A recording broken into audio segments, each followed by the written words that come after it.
It is so sad to report the fulfillment of this prophecy concerning the nation of Venezuela that I spoke exactly 2 months ago.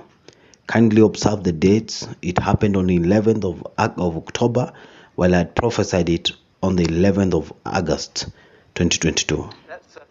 Let's turn to Venezuela now, where the government says that the number of dead from torrential rains in the town of Las Tejerias has risen to at least 36. The area has been declared a natural disaster zone after Hurricane Julia's passage through northern Venezuela. Now, this was today as I was praying, and I was in my prayers. The Spirit of the Lord took me to the nation of Venezuela, and as the Spirit carried me to that place in the Spirit, I began to see a storm, and the storm was so heavy. This is like like the way the whirlwind carries things. That storm looked like that, and so it was a very dark storm. It was a very strong, heavy storm. I cannot call it because there was nothing I could see. I was looking around, and it was just a storm. A big storm, and the clouds, it's like the clouds had come down, a very heavy storm. It's like the clouds had come down, and heavy clouds, the dark clouds, it was a very fearful thing to behold. And as I began, whenever the Spirit of the Lord takes me into such places, into such, trance, I begin to intercede, and I'm asking the Lord, what is this? What is this? What is this?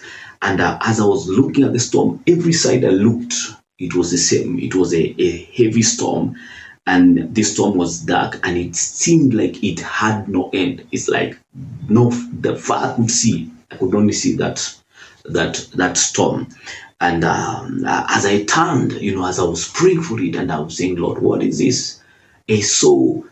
Not very far, but within the same, nation of Venezuela, the same area I saw like a riverbank.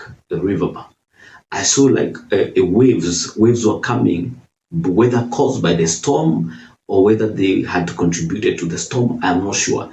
But I could see there was like a connection. Here there's a storm, and I could see a river. And this river had heavy, great waves, and it looks like they were, this river were, breaking forth, and there was a burst, like they broke their boundaries, and there was a burst of the river. And it was really, it was really heavy, it was really big, those great waves.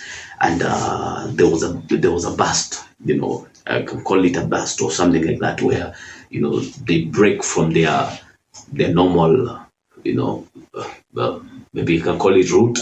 They were breaking forth, coming out of the river by these waves were coming and hitting. To Venezuela next, where President Nicolas Maduro has declared 3 days of national mourning after torrential rains killed at least 25 people. Officials say 52 are still missing. The downpour caused landslides and flooding, with the city of Las Tejerias bearing the brunt of them south of the capital, Caracas. Azadeh Bushiri has the details. This town in Venezuela has seen its homes swept away and its people wading through mud, as the biggest river floods in decades have left those who've survived searching for their loved ones. About 1,000 emergency workers are involved in the search and rescue operations as they try to fight their way through the mud and the debris. When the El Pato River burst its banks, it caused massive floods that swept away houses and shops in the city of Las Tejerias, south of the capital of Caracas. The country's officials have been visiting the worst-hit areas. We've had 100 litres of water per square metre, which is the record rainfall for a month in this area. The area has been hit hard by La Niña, a recurring weather event that has flooded parts of Venezuela, but the country has seen record levels of rain in recent months. No matter the cause, there's only one thing officials, rescuers, as well as relatives are focusing on: combing through the mud and the waters to find those who are missing.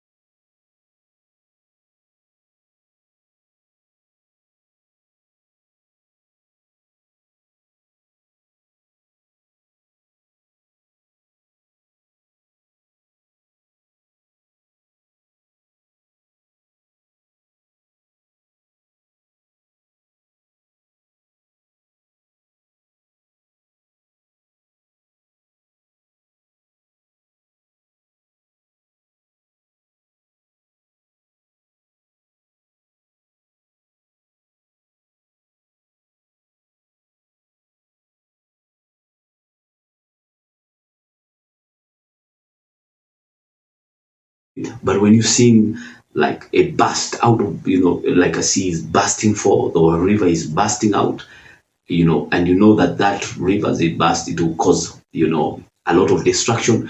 It is not a good sign in the spirit. So let us stand in the gap for Venezuela. And so let us also pray concerning that and watch, and we pray for God's will over that nation. And, that there will be no destruction, that the will of the enemy shall not prevail, but God's will prevail in that nation.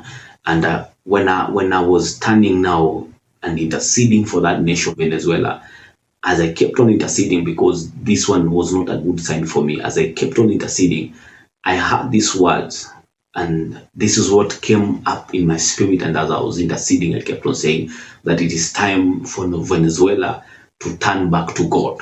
It is time for Venezuela to return back to God, or to turn to God. And I kept on praying about that. I kept on praying about that and beseeching the mercies of God over this nation.